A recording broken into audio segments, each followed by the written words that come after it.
how to lose weight, lower your A1C, and reverse your diabetes without motivation so that you can stay consistent even on your hard days.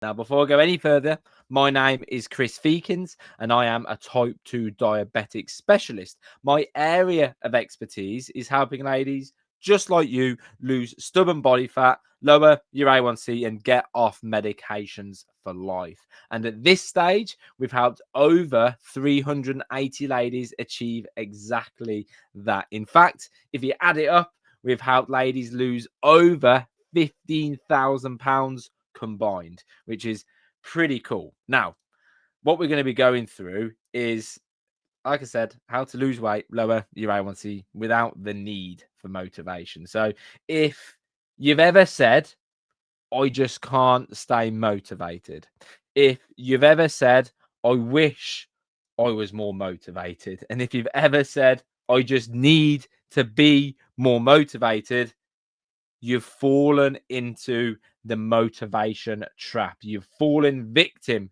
to the motivation trap. And in the process, you've probably blamed yourself for not being motivated enough.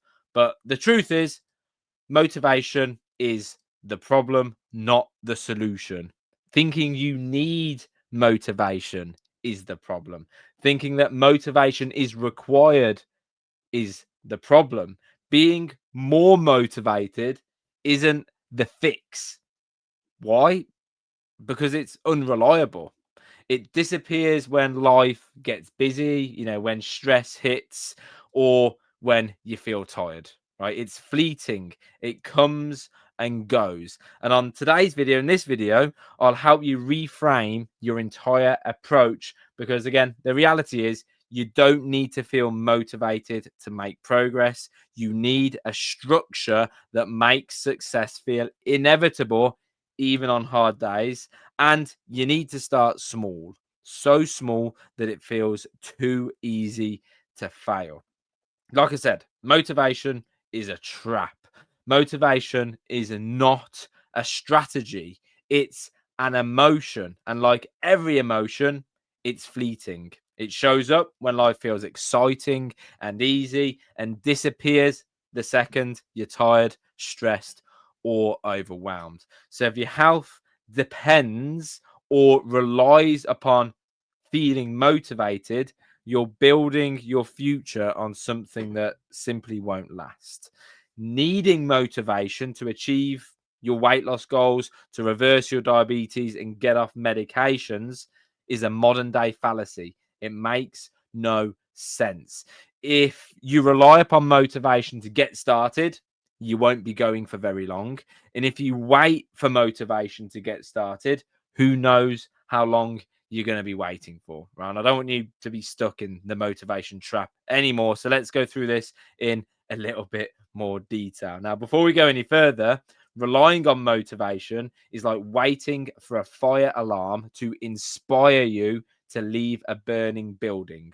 Imagine this for just a moment, right? You're standing in your kitchen, smoke is pouring in, the alarm is screaming, but instead of acting, you say, nah, I'm just not feeling like it right now.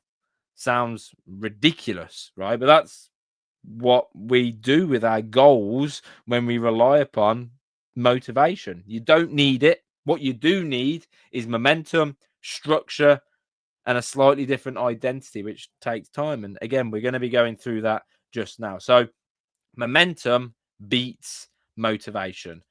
Motivation waits, momentum moves, right? You don't need to feel fired up to take action. You just need to make the first step small enough that you can do it even on your worst day. Motivation is required when we try to change too much at once, when we overcomplicate things, when we make it hard. But when we strip that away, when we make it simple, when we make it easy, when we follow an approach which doesn't require too much time, energy, or output, all of a sudden you don't need motivation. You just need to make the first step small enough, right? Like I said, a 10-minute walk, drinking an extra glass of water, choosing one intentional meal. Start small, get the win, then let that win build the streak, right? Small wins over enough time create momentum. Momentum creates confidence, and confidence creates consistency, right? So, first step, momentum is much better than motivation. We don't need to wait for motivation, not any longer. We just need to start, and start. It's so easy, it's unfailable. Start in a way that does not require motivation. So, this is what we just went through this year. Number two, structure removes decision fatigue. If you wait until the moment to decide what to eat or whether to move your body, you're relying on emotion. But structure puts your plan on autopilot and makes better choices easier, even when you're tired, distracted, or being pulled, in a million different directions, right? So pick your meals, movement, and one key priority the night before. Make it easy. Don't make it overwhelming. Simple, right? Write it down or plug it into your calendar like an appointment. Make it simple and realistic, not perfect. One or two simple things that take less than 10 minutes a day, but still leads to you gaining momentum. Make sense? Okay. Next, we've got identity over emotion, right? So motivation says, I feel like it today. Identity says, this is who I am now. When you shift from I'm trying to be healthy to I'm someone who keeps promises to herself, everything changes. Even when you don't feel like it, you show up. And you don't need to be perfect to achieve this. You just need to act in alignment with the version of yourself that you want to become. And this takes time. This isn't an overnight thing.